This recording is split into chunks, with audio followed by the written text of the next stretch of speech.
Hello, everybody, and welcome to We Measure the World, a podcast produced by scientists for scientists. Eventually, you are going to be able to have a 5 of 8 row system that you can use day and night and cleaning your fields 24/7. One thing that is going to change with this technology is that you are going to have to change the paradigm of weed control, because what is going to happen is that you are going to plant your tomatoes, and then two or 3 weeks later you are going to have a good pass to eliminate all the weeds that are 1 inch or less in the first pass. And then you are going to do all your groundwork, cultivation. Then you come back with a second pass to kill the second generation that is coming up. And then that is going to allow your plants to prevail. Right. That's a small taste of what we have in store for you today. We Measure the World explores interesting environmental research trends, how scientists are solving research issues, and what tools are helping them better understand measurements across the entire soil-plant-atmosphere continuum. Today's guest is Saul Alarcon. Saul is an agronomist for Gradient Crop Yield Solutions with over 30 years' experience in agriculture. And as part of the Morningstar Company, his research into plant health has been instrumental in developing crop models for growers. Saul obtained his bachelor's in biology with an emphasis in plant health from the Instituto Tecnológico de los Mochis in Sinaloa, Mexico, and recently received his master's in agronomy from Iowa State University. And today he's here to talk about his research into precision agriculture, focusing on the improvement of crop yields and the optimization of input cost, all while protecting natural resources. So, Saul, thanks so much for being here. Thank you for having me today. I appreciate it. All right. So definitely today we wanted to talk about your projects, your research. But first, can you tell us a little bit about your background and how you became involved in agronomy? Sure. When I was getting my bachelor degree back in Mexico, and in I think the last 2 years of my studies, I got involved in a subject called integrated pest management. And at the time, I fall in love with the concept of managing insects and reducing pesticides and all those things. And as I finished my career, my studies, I noticed that I had the passion for that. And coincidentally, I got an internship with a company called Campbell Soup Company, the company that makes the soups. And they had a research station in Guasave, Sinaloa, Mexico. So where I went out to apply for an internship, and uh, and I say that it was a beautiful coincidence, because the program that they were developing at the time was actually integrated pest management practices. So it was like a dream come true. And I started doing a lot of research, working with very capable, smart entomologists, plant pathologists, and it was a great start for me. So that's how I got involved in agriculture and in research in specific. And how did you move on then to work for Gradient Crop Yield Solutions and Morningstar? Well, when I was in working for Campbell, they actually relocated me to the United States in 1997, and I worked for many years with them. Then I came to California in 2000, and I started working again in the tomato industry here in California. And by 2010, I started working for the Morningstar Company as a research scientist, especially as an agronomist. And since then, I have been working with Morningstar, and after so many years working on projects and getting excellent results, my colleagues and I decided to create an entity called Gradient Crop Yield Solutions, which is basically the vehicle that we use to transfer all these technologies that we develop to the growers. So that's how you see and the place of grading within the Morningstar universe. And In your bio here, we mentioned that you recently went back for your master's in agronomy at Iowa State University. After being in the field for so long, for decades, what made you want to go back to school and get a master's? Excellent. That is an excellent question. It was a personal dream from when I was a little kid. I wanted also to study abroad. I Mm-hmm. didn't know where and what I wanted to do at the time, um, but lately, as time passes by, you start understanding that there is there is a lot of changes in technology. There are new things to investigate, new things to understand, Mm-hmm. and I felt that it was a good time to go back to school and catch up with all these developments that were happening at the moment. Remember that when I graduated, I think it was 1991, Mm-hmm. and now you transition into satellites Right. and lasers and all these technologies, GPS, Mm-hmm. and all these incredible technologies. So I felt that I needed to um, uh, get updated on those skills. Right, right. No, definitely. And we'll talk about this here. But even just in the past 5 years, there's just been leaps and bounds when it comes to the technology involved in agriculture. So I can imagine, yeah, going from, you know, nearly, 30 years ago is a big deal. Absolutely, Yeah. absolutely, absolutely. And one thing that is interesting to share in this section is that when I was at Campbell's in the early '90s, we were already using sensors. Mm-hmm. We Mm-hmm. were already using live witness sensors Mm-hmm. and air temperature sensors and two-way channels, data loggers. Right. Yeah. Very simple equipment, Yeah. but that's when I fall in love into this technology, Mm-hmm. and like I said, you start working on these technologies, and you realize that the next 5 years there is a new thing, and so on. Right. Right. So, for those in our audience who are not uh, very familiar with agriculture or what you're working on, can you give us a brief definition or introduction into precision agriculture and smart farm management? Yeah.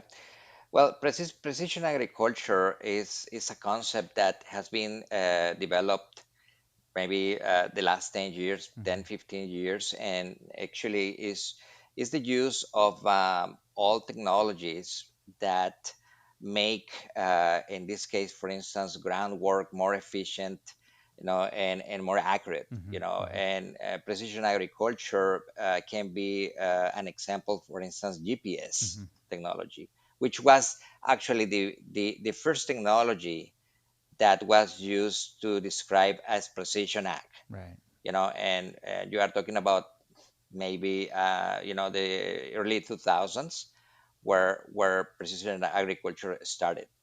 And the other question was, what was the And second concept? this is similar to what you were doing there at Morningstar with smart farm management.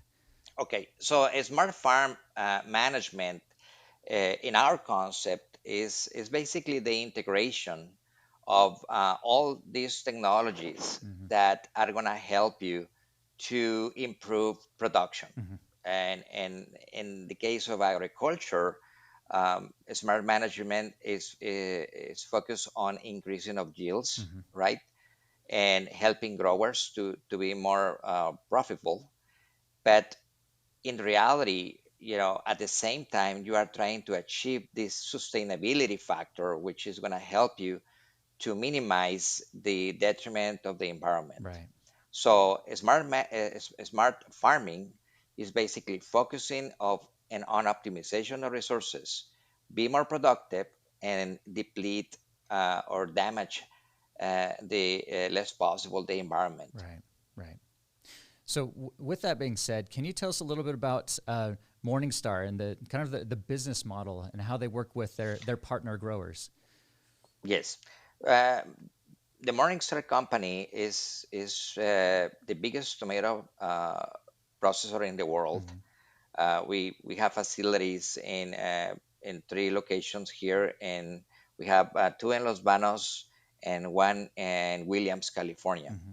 And basically, Morningstar is a vertically integrated organization, and we produce the plants that the growers plant in the ground. We provide also services to plant these plants in the ground. We have a transplanting operation. We also have a harvesting operation, and we have a hauling company, the Morningstar Trucking Company, and we have our tomato processor. So we have a vertically integrated organization. And what we do with growers is we are basically negotiating with them to be and participate as suppliers. Hmm. They produce these tomatoes, and they actually do an awesome job.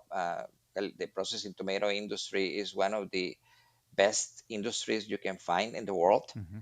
High productive growers, very highly technified growers, Hmm. and all of them deliver tomatoes basically starting from the first week of July all the way to October 30th, more or less. So this is basically the structure. And Morningstar also has a their own farming operation called Lucero Farms, where we have a small portion of the total acreage we grow in the state of California. Right. Right. That makes it that makes it a bit clearer for me as well. That helps me better understand kind of how things are a bit more integrated there. Absolutely. No, it's really really a big organization, and I have to say that all the success that Morningstar has achieved has been due to the great vision of Chris Ruffer, Hmm. the owner, and that has a tremendous support for research. In this case, Hmm. he loves innovation.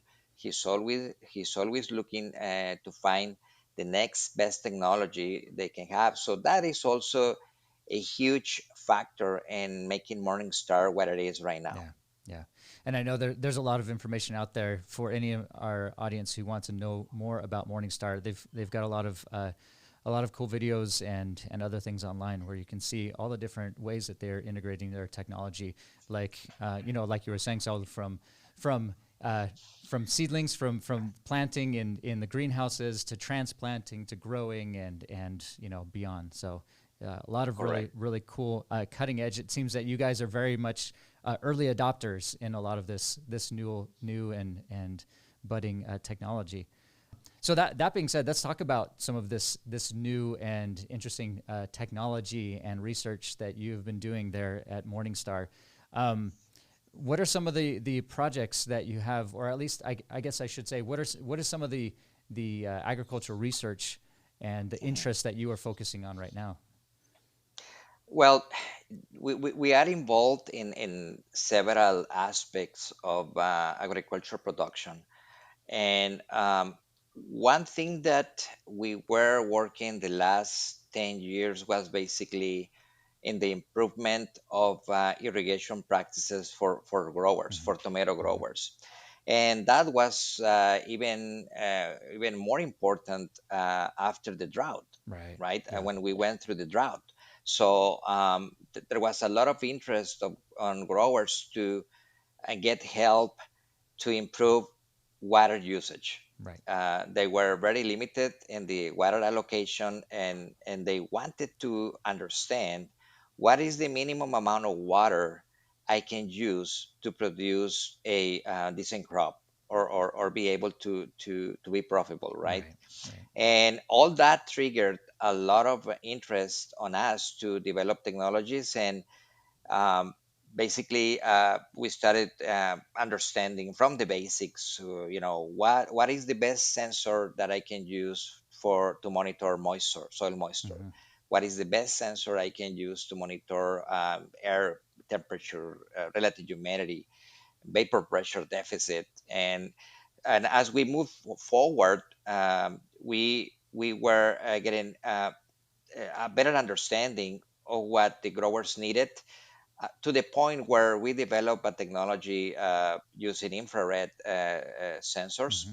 that help us to monitor water stress. Hmm. So all these components together, all this technology was put in place, to assist the growers and develop algorithms that tell them when to irrigate and how much water to irrigate. So that was the main focus in terms of water management. And I can give you more details later on, but that was the main focus in our research. Right. The second aspect that we got involved is in the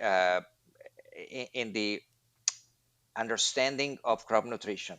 Hmm. We also see that there are a lot of needs for growers to improve fertilization.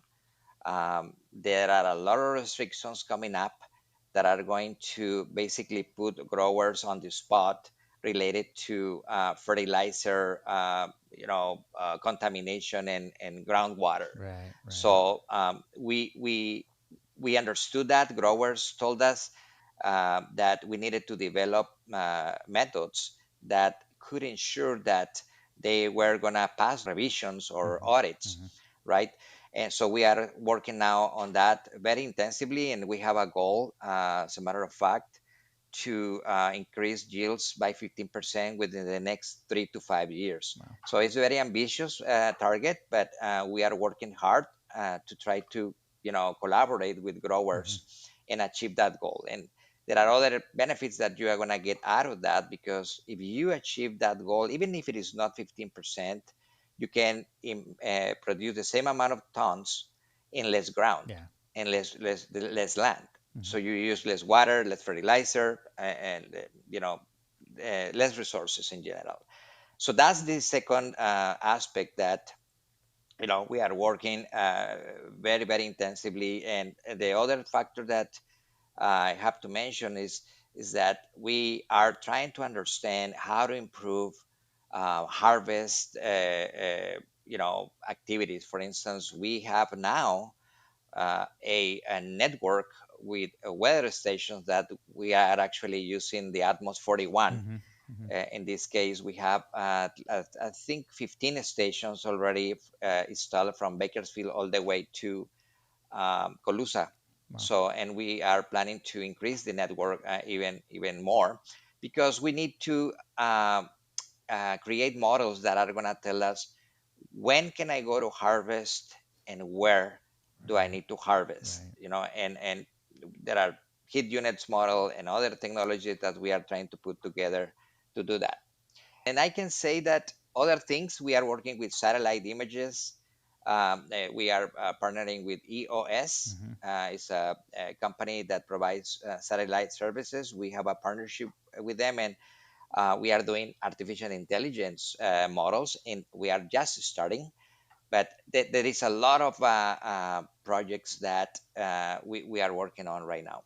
That sounds super exciting. Let's back up a little bit, and I wanted to go back to what you're talking about with water management with the growers, um, and because yeah, like you said, I mean, water is a big cost for these growers, especially there in California. We're dealing with extreme or exceptional drought in many of those Mhm. areas, and then I mean, I guess we have not only on with extreme drought, but then also this year we had quite a bit of snow and rainfall that followed that Mhm. drought, and then so you have flooding in some areas there in the Tulare Basin and others. How do you think? I guess I want to hit this question before we move on to some of these other ones. But how do you think some of this technology and some of these practices can help growers deal with climate instability, with these issues with Mhm. drought, with flooding, and with groundwater? I know there's issues with groundwater recharge and subsidence and things. Yes. Uh, nature is unpredictable, and you are always going to have situations where you have a drought for several years, then you have a year like this year where we got enormous amount of water. Hmm. But one thing that we need to understand is that in crop production, regardless if it is a drought or we have plenty of water, we have to make sure we are providing our crops with the right amount of water at the right time. Hmm. Hmm. That concept is not going to change ever, Hmm. because one thing that we have noticed is that some growers, if you have plenty of water, they over irrigate. They tend to Right. over irrigate, Right. Yeah. and that's a huge problem. We are doing a lot of work right now understanding what is the optimum amount of water that is going to allow our roots to breathe. Right. Right. Remember, our the roots breathe oxygen like us, Hmm. like humans, Hmm. right? And they transpire CO2 and the ground. There's the opposite on the canopy. The canopy transpires oxygen, and when the stomata opens, it takes CO2. Hmm. So it's the opposite concept. So the growers, we are trying to collaborate with them and trying to explain them the importance of maintaining proper levels in the ground. Hmm. What is the amount of water that is going to provide the oxygen that these roots need to prevail, and look for all these nutrients and make the plant more efficient. So all these aspects, that's what we are trying to collaborate with growers Hmm. and say, if even if you have enough water, you don't need to use it just because you have it. Try to use it in a strategic way so you can increase your yields. Right. So that's one of the things that we have been doing, um, you know I mean, since the last 5 years. But now with the situation right now where growers do not have any limitations with water, Hmm. we are trying to use this opportunity to tell them, Don't use that water if you don't need to." Right. Yeah. Right? Yeah. Just use what you need. And we have some examples right now that we have with some cooperating growers, and it's amazing how much yield you can get when you allow the plant to work in the optimal conditions Hmm. in the ground. Hmm. So I think that that is one thing that we are trying to deal with, is educate growers, or collaborate with them and show them, using all these technologies so they can improve water usage. Right. But because you don't know what is going to happen tomorrow, we Right. might get into another drought Right. again, and we have to adjust and be able to respond to those conditions. Right, right. Um, one of the stereotypes when it comes to farmers and growers is that they are slow to adopt new technologies into their farming practices. Have you seen that as the case in I mean in working with your partner growers, or has there been ha, have you had a good amount of buy-in from the growers in implementing these new technologies and practices? Yes. One thing that I learned since I started working with growers early in my career is that it has to be a very slow process. Hmm. And I haven't known yet a grower that goes full blast into a new technology Hmm. in 1 or 2 years. Right. Yeah. And I learned that through my career. So fortunately, I had great coaches, great mentors that show me that there are actually 3 steps to be able to successfully transfer a technology to a grower. And the first thing that I learned is that you have to demonstrate the technology in small plots. You have to be able to demonstrate statistically and show that the significance of the benefits Hmm. of the technology, and start already working with the potential economic savings, or the benefits that the grower is going to get out of this technology. Once you successfully demonstrate that this technology can help the growers, you start now reaching out to them and say, "Hey, I have this technology. Can we do a side by side?" Hmm. And Hmm. you go now into the phase of semi-commercial Hmm. mode, and you have to work with the growers 1 to 2 or up to 3 years. You know, And that in that process, then that's when the technology can succeed or fail. Right. So and once the grower validates the benefits of that technology, it immediately wants to expand to their one portion of the acres, 25% of the acres. And that's the basically the process that I've seen here in California. Here in California, I have growers that in average, yeah, try to expand basically in the third year. Mhm. And but it's not an easy process. Right. There is always questions. Growers are very smart, very methodic, and the number one thing is they are business people. Yeah. So that's probably the biggest challenge, is to demonstrate that when you have a technology, they are going to get the return of the investment. Right. So you have to be prepared, you have to do your homework, work hard, and I guarantee you that if you follow that process, any technology that is proven can be expanded. Right. Right. I think it's interesting in being able to provide this, you know, provide this service for them and to allow them to kind of experiment and figure things out. Um, Along with that, is it when you were beginning to implement these, I guess these changes or improvements to their growing practices, is it something that you're doing incrementally? So this first year or for this first plot or field, we're only going to do these, you know, these sensors or this type of practice, and then maybe the next year or next season we're going to add a little bit more. Is it something like that, or is it where we're just going to plug in everything that we've got, and you're going to see a big jump from one year to the next? This is a great question. This is a great question, and remember that we have the great advantage to have our own farms Right. Right. and Lucero farms. Right. So one portion of the acreage that we have in Lucero farms is devoted to perform research. Right. And the owner, Chris Ruffer, as I mentioned before, he's always trying to get more and more ground into the research area, because he understands that that's the only way we are going to be able to get better. Hmm.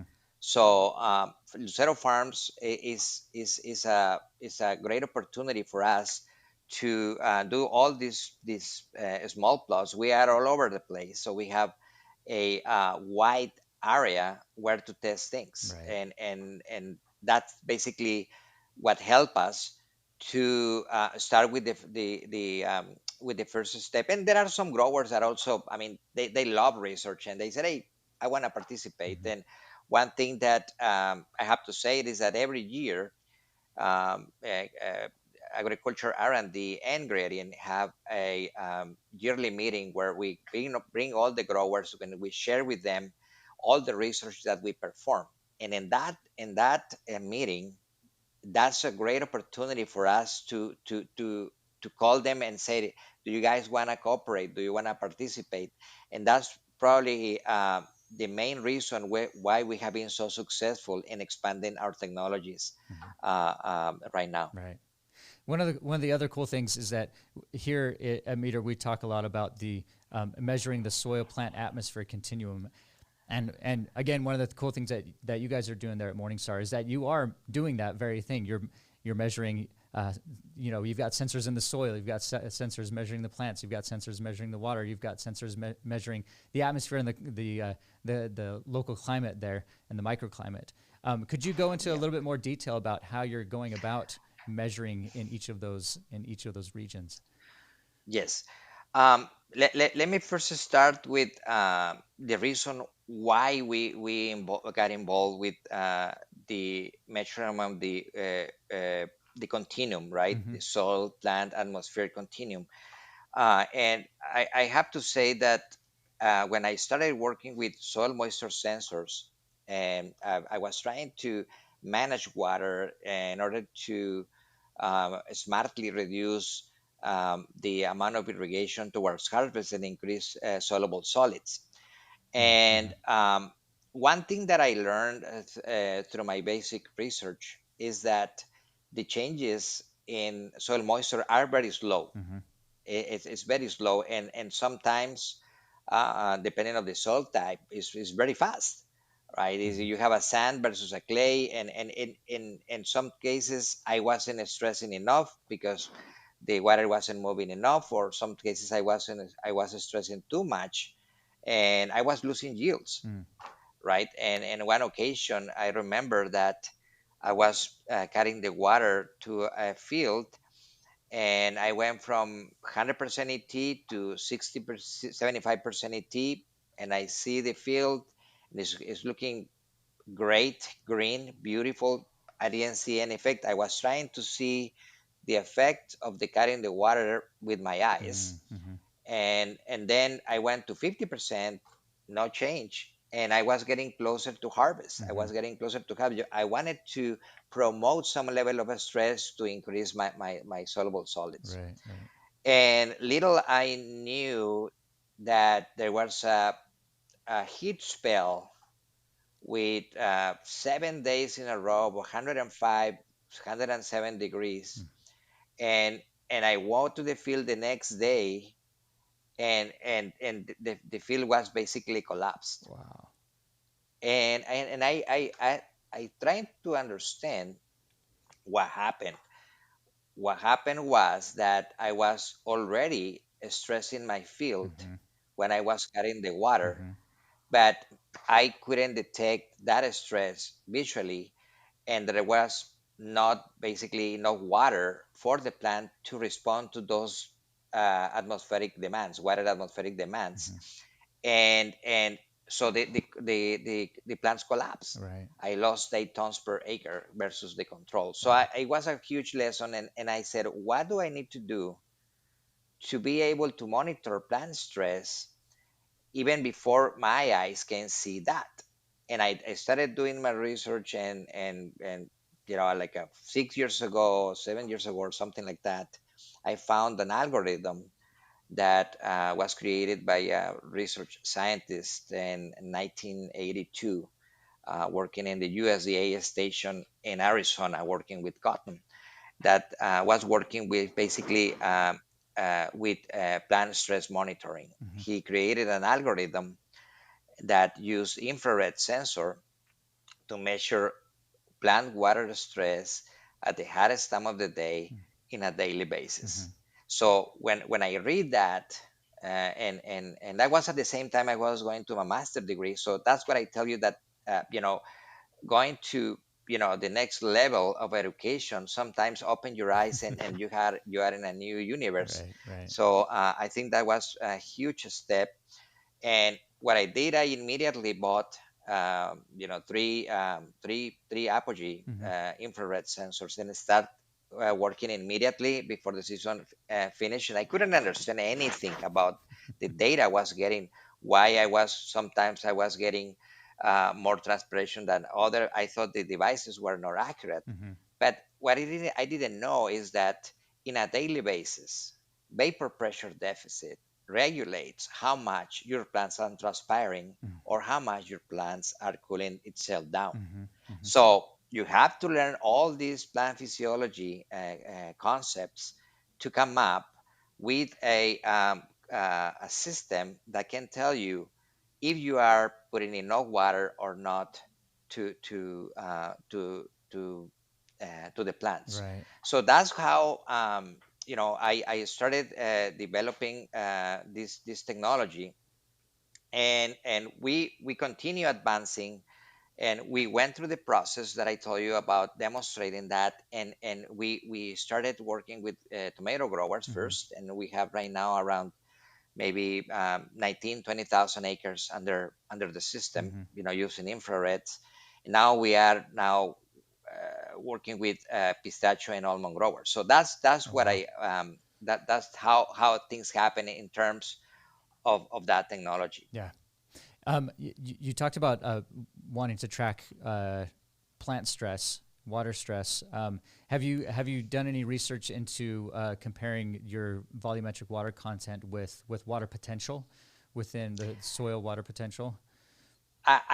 I did not did the research for one very reason is because there is plenty of information that demonstrates, that the water potential measurements are, correlate really well with the plant stress index when you use the infrared sensor. Got it. Okay. So there was plenty of information, and I didn't want to use my resources on that since I knew that that was already proven, Mm-hmm. Mm-hmm. and there is plenty of information on that. And I found that in almonds, that is work in almonds, basically in trees where, growers use Yeah. the pressure bump, Yeah. and that is high correlation with that. So that's the reason why I haven't done that research. Right. Interesting. So you've talked about using the soil sensors. You've talked about the infrared sensors as well. You've also mentioned that you've kind of moved on to look at and working with satellite imagery and those kinds of things. Can Yes, you tell us a little bit about what you're doing with that? yes. And this is where the technology, that's when you get into the smart management concept, Mm-hmm. right? Because one thing is not enough to provide a grower with a robust system to manage their crops. Right. So what we did was to create grading crop yield solutions where we could provide the grower with a platform that he can choose, and start putting all this information together and educate the growers how to take advantage of these technologies. So that's when, if you have these sensors in the ground, uh, you explain then what is the kind of decisions you need to take. But once you integrate satellite systems, for instance, and you have your infrared sensors, you have the evapotranspiration data, Mm-hmm. and soil moisture sensors, you put all these things together, and then things start getting more sense, Mm-hmm. right?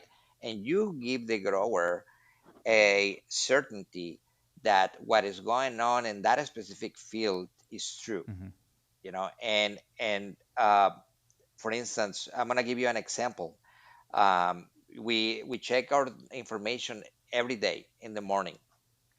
So the first thing we take a look is what are the fields that are showing the highest stress from the day before, Mm-hmm. because we see the data every 24 hours. Mm-hmm. So in the morning we see what was the field that had the highest stress yesterday, Mm-hmm. and then you go and select that field, and then you go and revise what is the water levels, Mm-hmm. is that related to that or another factor, Mm-hmm. right? So then if you want to see the extent of the problem, you have a problem, you go to the satellite image, Mm. right? And you relate the 2 points that you have in the ground, and then you can extrapolate, Right. what is the condition, that specific condition, the two stations, in relation to the rest of the field. Right. That's when satellite images make sense. You have to have a connection between the space data, right, that you are getting from the satellite, and correlate that with the ground data. I Right. think Yeah. that at this point, uh, I think that at this point we cannot take decisions solely in satellite data. I Mm-hmm. think we still have ways to go on Mm-hmm. that. Mm-hmm. And I consider that the best bet you have right now to take a good decision in your fields is you integrate that. Right. And the other thing that is now coming into play is the crop nutrition aspect of it, right? Yeah. And then you bring the insects aspect of it in diseases. So that's how we are trying to integrate, right, all these technologies to provide that to the growers. So with you talked about working with, or at least checking and following up on plant water stress, working with the plant water stress index. What are some of the specific stress signals that you're looking for in those plants? Yeah. What you refer that to being able to detect it with satellite or with or in the ground? I guess What is we could talk about both. How are you okay? seeing So both? okay, so the algorithm, the water stress algorithm we use using the infrared sensor is so accurate that the plant, you can detect the information that the plant is giving you basically in a daily basis. Hmm. If you cut the water, you can immediately detect the signals. Hmm. The plant is telling you, I'm falling short of water, Hmm. right? You don't see the stress because, like I said, by the time you see the stress, it's because it's wilted, Right, right. right?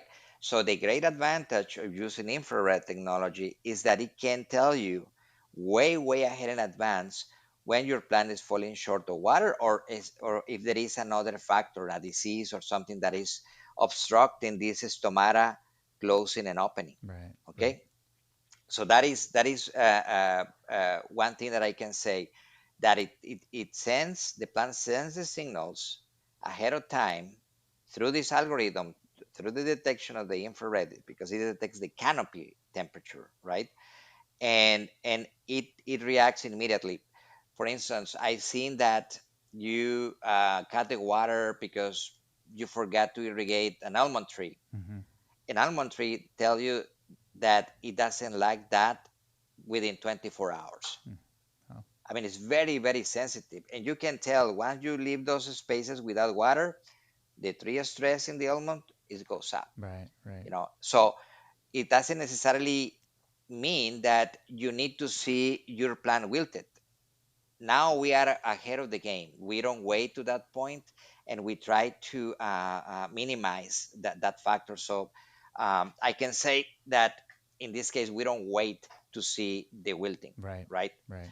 Now, when you talk about satellites, it's a different deal, because what you are trying to see in the image is basically what are the areas that are weaker, right? And it's very difficult to say what is the reason why that area is weak. Can be soil type, Hmm. can be a, maybe a disease, can be lack of water as well, can be an insect damage. Hmm. So it's really difficult. The only thing I can say is that it tells you in a weekly basis if things are getting better or worse in the whole field, in comparison with our sensors that are we have only two locations, Hmm. right? So I think that it's hard to say the reason why your crop is bad, but that's why you have to go and use that map as a reference, and understand what's going on. But at this point, we cannot define a problem, in comparison when you have a sensor that is telling you right there that your disease is getting hot because it's not transparent, because it's lack of water or something Right, else. right, So there are the two differences right now. right, right. You've also, well, I guess I had a question. You talked about trying to work with, trying to work with plants under stress. But then also earlier you'd mentioned that you're in some of the, I guess with the different varieties that you're working with tomatoes, is that you're trying to either maximize or optimize the soluble solids, working with bricks and other parameters there. Are there times, I know in some crops there are times when you want to stress the plant and others where you want to give them as much water as they can take.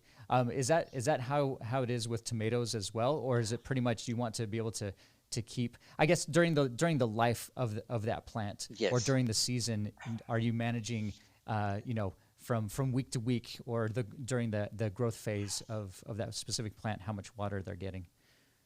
That is an excellent question, because sometimes growers tell me, is there a time where I can cut my water and stress the plant, so I can get more blooms, for Right, right, instance, right? yeah. I mean, I have heard that, and in my opinion, and you can read this in the books. You have to give your plants the optimum conditions to exploit the genetic potential of that of that plant, Mm-hmm. you know. Mm-hmm. And well, if you can make mistakes, I can tell you that probably you can make mistakes the first 30 days of the season, Mm-hmm. right? But once you start getting into the fruit set stage, you have to strive to provide the plants with the best conditions possible, Mm-hmm. right? And what is that? You have to have proper amount of waters and proper nutrition. Right. And every time, and remember this because that's what we learn in our research. Every time you short your plants purposely, you know, you are basically sending the message to the plant to close the stomata, Mm-hmm. right? Because the plants are so smart. They say, I don't have enough water. I need to keep my water levels, my water bank. So I'm going to close my stomata Mm-hmm. right now. But what happened there? You close the intake of CO2, which is basically the key factor for photosynthesis, that in turn produces this biomass, Mm-hmm. right? Which is the Mm-hmm. yields Mm-hmm. or canopy.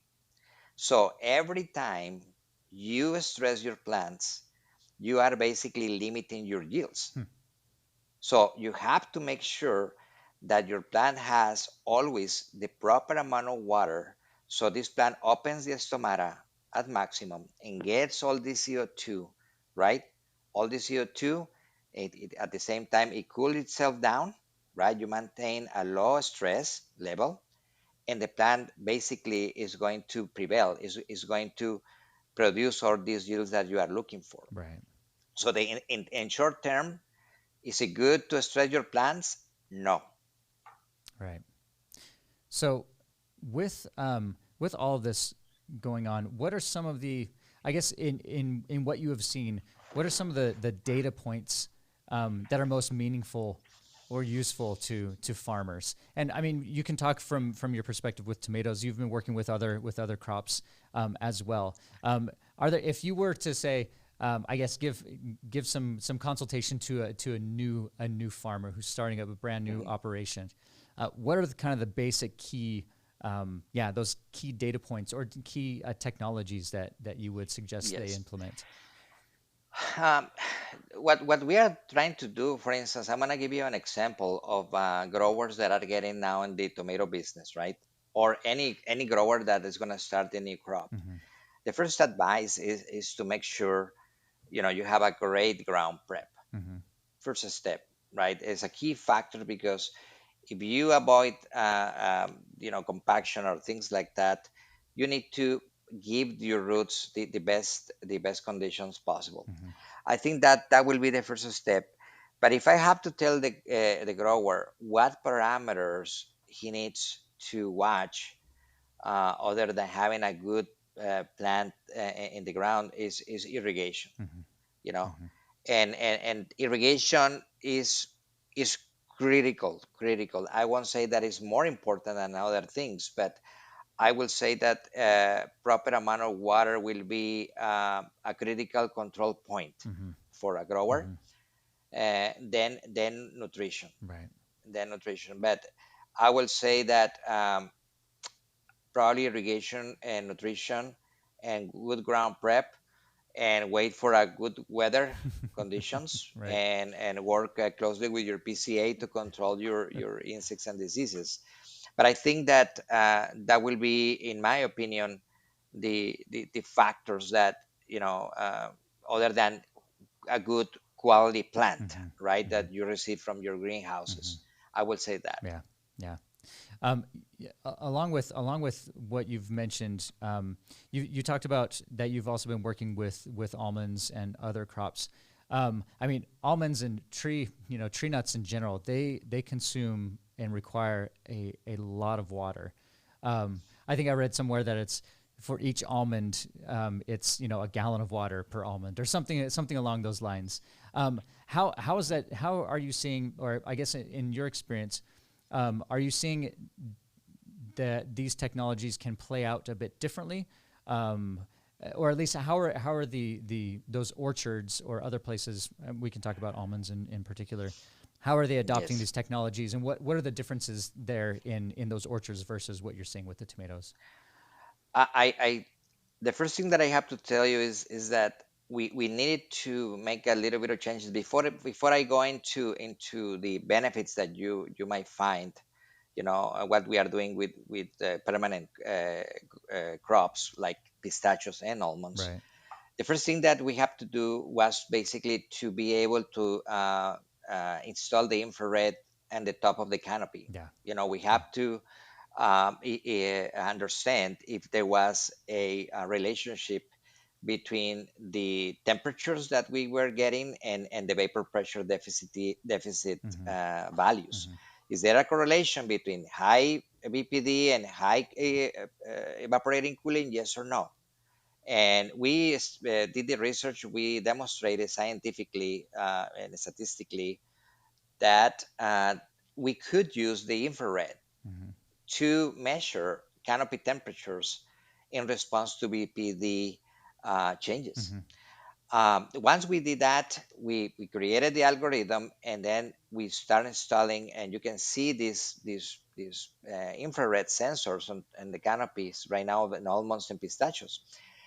And at this point, right at this moment, I am working, or we are working with a large pistachio grower in the Central Valley, Mm-hmm. and we have a side-by-side comparisons where he is irrigating based on their normal practices, Mm-hmm. and in our plot we are irrigating based on tree stress, Okay. right? And if our stress, and normally when you measure water stress in our system, it goes from 0 to 1, Mm-hmm. 0.5 being the middle point. And you don't want to be above zero point 0.5 because the literature says that once you go above zero point 0.5, you start losing yields, Right. right? Right. And so what we are doing right now is a practice where we say, if we don't get above zero point 0.3, we are going to apply X amount of hours, right? And we keep this average below zero point 0.3, and that is being a great experience because at this point of time, we have saved around 15% of water.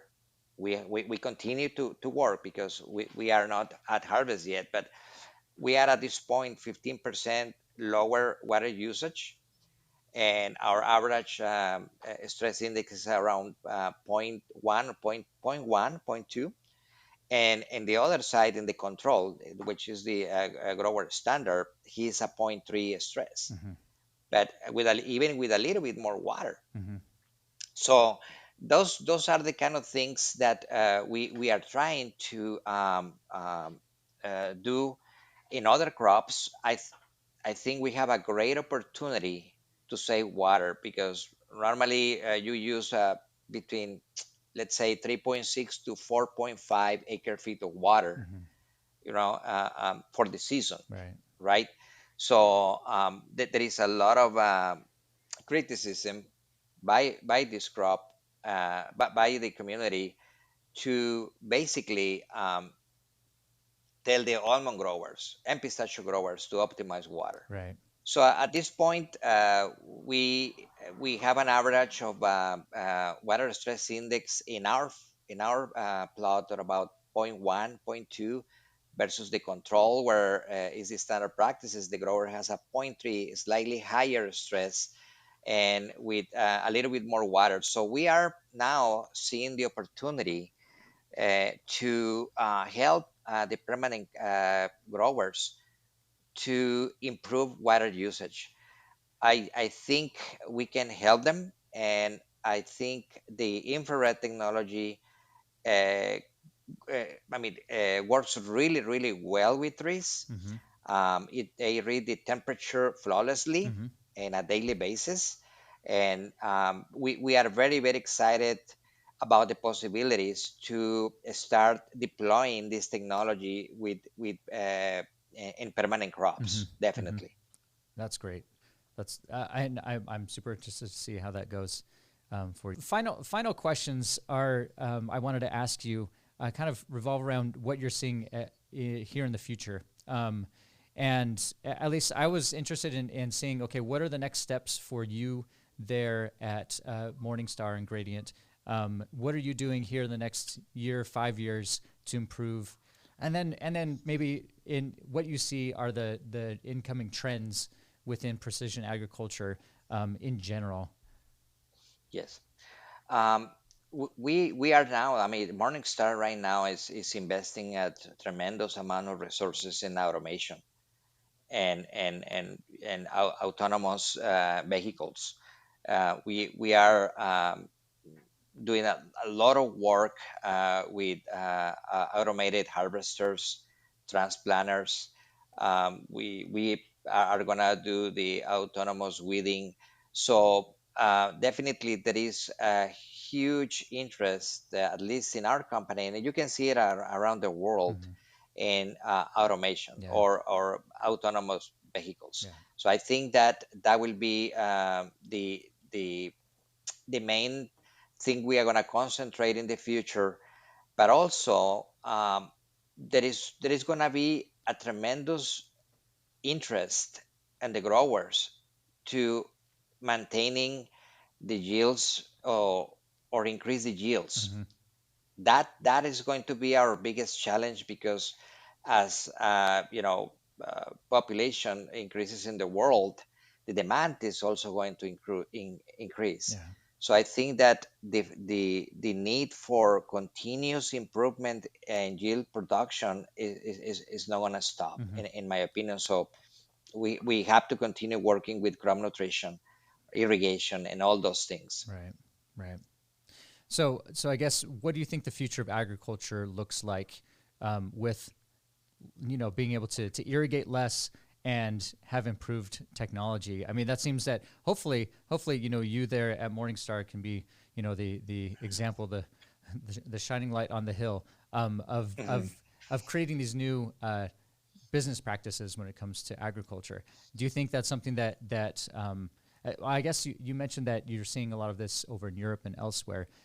Do you see this kind of spreading there in the Central Valley of California as well? Yes, definitely. I think that we are going to have a big issue within the next 10 years or less about labor availability. You Mm-hmm. know, Mm-hmm. it's becoming a big problem, and uh, you can say that um, growers are going to try to have more robots, mechanize, the equipment.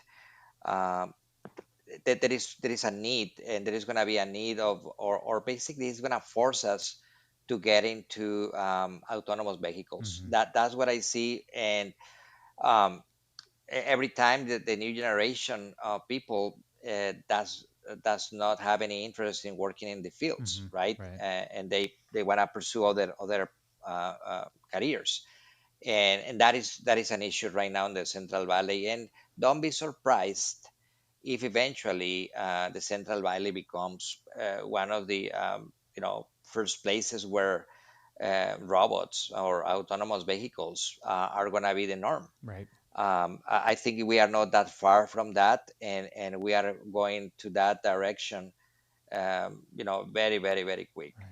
Interesting. Any final thoughts or anything else you'd like to add that we didn't get to cover? No, I think I enjoyed this conversation. There is a lot of topics. I have the passion for agriculture, Mm-hmm. the passion for research.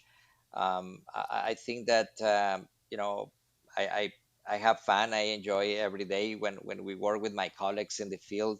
I think we touch in the general basis, what we do at Morningstar with Gradient. I think we have a huge challenge, and we work every day to try to assist the growers. One thing I want to finalize, so what will be my final comment, is that we want to support the Mm-hmm. growers. We need to work for the growers. We need to generate all these technologies for the growers, because at the end of the day, they are the ones that basically are responsible to produce the food that we need. Right. So, as a researcher, agricultural researcher, I I feel honored to be part of that effort, Hmm. right? Hmm. And I truly believe that if we continue working hard, we can give them the tools, to increase the yields, and be more productive, and why not be more profitable, Hmm. right? Right. And work together to protect the environment and protect the natural resources. And I think that that will be the ultimate goal, at least, and the morning star vision. Great. All right. Well, our time is up for today. Thank you again, Saul. We really appreciate you taking time to talk with us. It's been a really good conversation. Thank you for having me today. All right. Stay safe, and we'll see you next time on We Measure the World.